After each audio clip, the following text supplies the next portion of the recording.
Just waiting to confirm that I'm actually live. I may already be. Yes, I'm definitely live now. Good morning, everybody. I hope that you are having a good midweek day on this Wednesday, April 15th, the Ides of April. um, Today, actually, all this week, we are focusing our attention on the the hip region, the pelvis, by special request from some of my viewers of this series.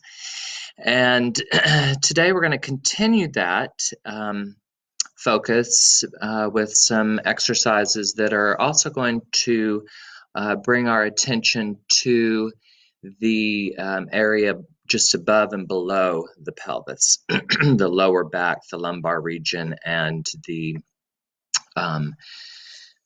upper thigh, and where the legs enter into the pelvis. So we'll be focusing on those areas today. Excuse me. But before we get to that, I wanted to share a few meditation thoughts for us today before we actually start with the movement. And so the first thing I wanted to do was to bring up this, first of all, the term religion. And I'm curious about this this term itself, and invite us to ponder, to meditate on what that is. And in looking at the dictionary definition, there's one definition that says a particular system of faith and worship. And then a second definition, a pursuit or interest to which someone ascribes supreme importance. And so I will take this opportunity to share that dance is my religion. Dance and movement, or at least is one of them. And so then when I look at religiously, there's again two definitions in a way that relates to or conforms with a religion, and then also with consistent and conscientious regularity. And I was meditating on that idea myself the past couple of weeks or so, because for me, one of my activities that I have become religious about, that I am doing religiously, is my daily at least 2-mile walk. Sometimes it's a little bit longer, but it has become my opportunity to do a little aerobic exercise, but also just to get outside, out of the house, where I do spend most of the time aside from that. And in this time, it has also meant seeing lots of people that I don't normally see on that walk. And it's made me curious too, because there are definitely those people who will make eye contact with me and will nod or will say hi, or hey, as the case may be. But then it's curious to me how so many people also just really avert their eyes, their gaze, and it puzzles me. But whatever. Anyway, I wanted to share a few quotes that last year I had pulled these together to share with my somatics class that I teach at Emory. And these are quotes on the spirit, whatever that is. And so the first one I wanted to share is a quote by Anthony DeMello. These things will destroy the human race. Politics without principle, progress without compassion, wealth without work, learning without silence, religion without fearlessness, and worship without awareness. And I'm going to post these in the comments section as well, just so that people have access to them without having to listen to this whole recording. But then here's another one by Pema Chodron from When Things Fall Apart, Heart Advice for Difficult Times. Letting there be room for not knowing is the most important thing of all. When there's a big disappointment, we don't know if that's the end of the story. It may just be the beginning of a great adventure. Life is like that. We don't know anything. We call something bad, we call it good, but really we just don't know. And I found that particularly compelling for myself in this day and age, in this time where we don't know. We don't know much about COVID-19. We don't know how long this is going to last. And so if we embrace this period of time with the spirit of, well, it's just going to keep revealing itself, whatever that might be, moment to moment, day to day, then we're less likely to constantly feel disappointment. And with that, we're going to now begin the movement portion of our activity today. And so I'm just repositioning the camera. We're going to start, or I'm going to start standing today. And I invite you to either do this activity standing or seated, whichever works better for you. And I will eventually take a seat for the last part of what I'm going to share today. But for those who are interested in doing some standing work, I invite you to do that. Again, if you want to do this seated, that is fine as well. So, let's see, actually that's pretty good. So we're going to start with our focus on our hands. If you are standing, firmly ground yourself in your feet in parallel position or relationship to each other, the legs, the knees, all that up into the hip sockets. And taking our fingertips, we're going to place them on the forehead and just begin to tap in this area to bring some attention, some focus. We're starting our work today with a little bit of a brain Qigong series. So as if you're playing the piano with your fingers, so just tapping with all the different fingers on the forehead. Go ahead and take it up to the crown of the head, over to the sides, to the back of the skull.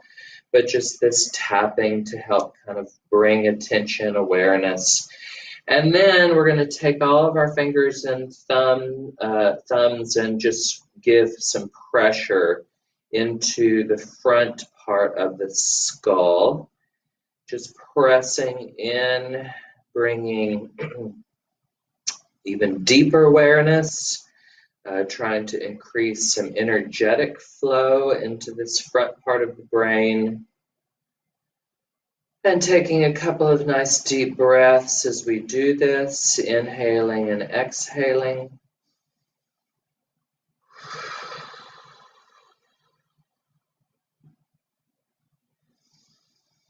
And then with the next inhale, we're going to begin to take all of the fingers and just comb all the way down or across the scalp, through the hair to the base of the skull in the back, where the neck enters down into the shoulder girdle.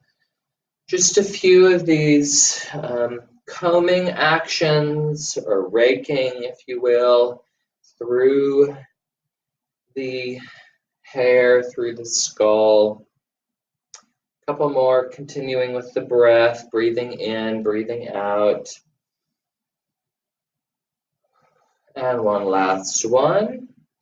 And lower the arms and just shake them out a second.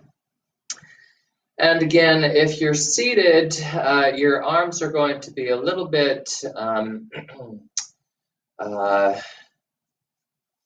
limited in how you can do this activity. If you're seated, I would just do thinking of the twisting of the shoulders, but this action is called knocking on the door of life. And so we're just twisting in the hips, in the spine, so the feet firmly grounded, and taking the pelvis and twisting from one side to the other, and taking that twisting action all the way up into the spine, and letting the arms just follow the initiation, the energy, and this knocking by the hands on the lower part of the spine, in the back, or the just above the hips, and across the front of the torso. That helps us to wake up these areas, to stimulate to the energy centers, to stimulate blood flow, our fluid systems. The twisting action is also helping us to invigorate our various fluids, but specifically our synovial fluids, all the way up and down the spine and all of the joints that make up the hips. A few more of these.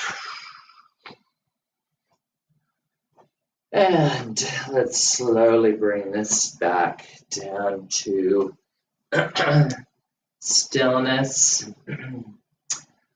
Now we're going to take our hands, we're going to place them in back and really pushing the thumbs into the muscles that are just above where the iliac crests are here in the back. The muscles right there that descend or attach into the pelvis itself. We're going to begin to circle in the hips, and as we circle or push the hips forward, really pushing the thumbs into those muscles, trying to bring release and invigoration at the same time. With this action, we're also finding a new way of releasing. It's similar to what we were doing on Monday, if you were here, a part of this. We were taking the bowl of the pelvis and circling it around and thinking of this surface of the water that might be contained in the bowl, just spilling it out a little bit all the way around. Let's reverse this direction and slowly taking that circling action, the fluids that are in the pelvis, again, our bladder certainly, the lower intestines, but also our synovial fluids, the blood that's flowing in and out of all of the muscles. This is also an area of significant lymph fluids. We have lots of lymph glands in this area of the groin. Let's come back to center and straighten the legs again. And let's give ourselves a little bit of a chi massage. So we're going to lift the arms up and over the head, slide them down the back surface around to the front of the neck, and brush down the front of the neck and then down through the center of the chest around to the back, massaging the kidneys, which are just below the rib cage, and then down the outside of the legs, around the inside of the feet, up the inside of the legs, down the back sides of the legs this time, one more time, up the insides.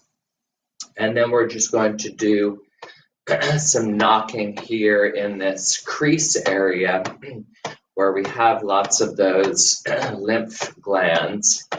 And then knocking and slapping, again, trying to bring energy, trying to bring awareness, and waking this area up.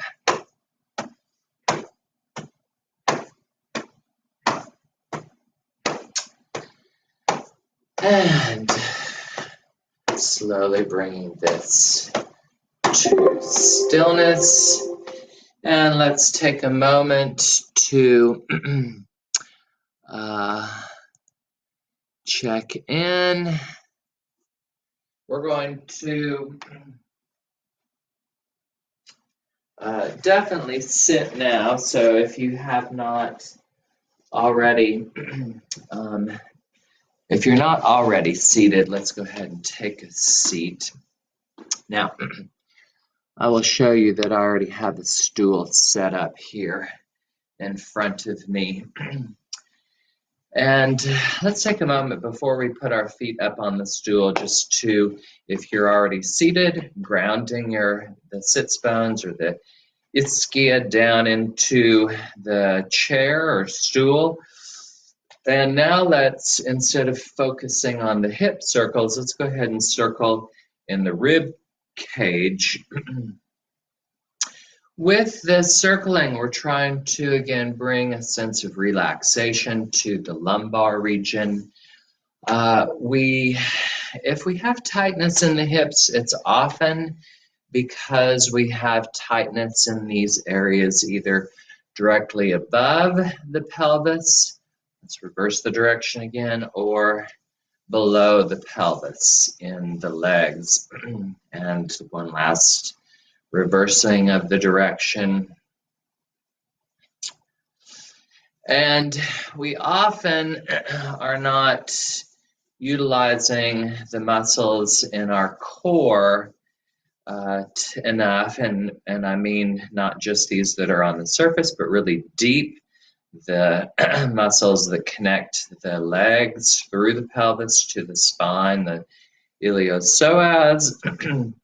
But we often find tightness there that then manifests itself in tightness in how we experience our hips and the overall pelvis. So let's go ahead now and do some isometric stretches. So go ahead and place it can be either leg, right or left, and we're going to place it up on the stool in front of us. This can also certainly be done on the floor if you feel motivated to do that. But we're going to send energy out the heel from the sits bone itself. So really trying to reach, lengthening long beyond the heel. And as we're lengthening this underneath side, we're finding some tension that's pulling in the opposite direction this way. So we have this energetic flow that's going down the back side of the leg and up the front side of the leg, down and out. We can also think of this as a fluid activity, not necessarily just strictly energetic. And now we're going to release the whole leg again, so we don't have that, we're no longer sending the heel away, we're just releasing everywhere. Now we're going to think of pressing the heel down into the stool. So really pushing down as we take the upper body and slightly reach towards the toe. We can think of this as being a sternum toe connection or a heart toe or heart metatarsal connection or lungs, but we're directing our energy from this area of the body across space towards that foot as we press the foot down into the floor actively, or the stool, actively engaging the muscles on the underneath side of the leg. And let's relax that now, and then just rotate or let the leg shake in and out of the hip socket, rotating in and out. And now let's do the same thing with the opposite leg. So we're going to start with this idea of energy flowing or extension down from the heel out beyond towards whatever, in this case, towards my heels reaching towards the computer screen. Toes are pulling back up. I have this flow going down the back side or underneath side and up the top side. Down and up, down and up, down and up.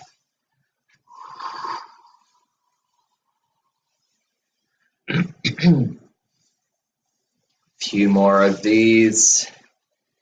You can physically do it like I'm doing it, or you can just feel it by sending the energy and the heel down, pulling the toes back, feeling this circular sensation. Again, fluids or energy helping us with this imagery. And now pressing. Actually, let's relax for a second before we do this next one. Now we're going to press the heel down towards the stool or the floor, depending on if you're sitting on the floor or sitting. And then taking the upper body and just reaching the chest, the heart, the lungs towards the toes, pulling the toes back towards the heart, the lungs, the chest, but still pressing the heel down into the stool, increasing our lengthening. We're also bringing oxygen into the hamstrings in this case. Another moment here. And then releasing and pulling the leg back down off of the stool. And then let's once again, let's take the entire spine and undulate forwards, backwards, sidewards, circling, really finding the sense of grounding in the pelvis. And now begin to include the pelvis circling as well. First one direction and then the other. And we're about to reach our time for today. Let's end by just giving a little bit of a wake-up pat to the thighs.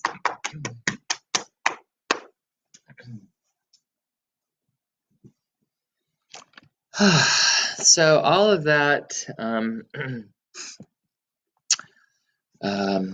is about bringing our attention not just to the pelvis itself and the sensation of tightness there, but also those adjacent areas that can contribute to how we experience tightness in the hips and pelvis. We will continue on Friday, same time, 10:30 a.m., same place, and finish up our focus on the pelvis for this week and talk about what our focus for next week may be. And we will continue this. I'm going to do a little bit of an informal survey on Friday to see if this is a good time for folks or if there's an interest in a different time of day. But thank you for joining me, and I hope you have a good rest of your Wednesday and hope to see you on Friday. Thanks so much. Martha, yes, the heel sits bone connection is super, super, super overlooked, and the more that we can really, even when you're standing, feel that or sense that connection between the ischia, the sits bones, and the heels, and keeping that lengthening, the better. All right, we'll talk to you all later. Bye.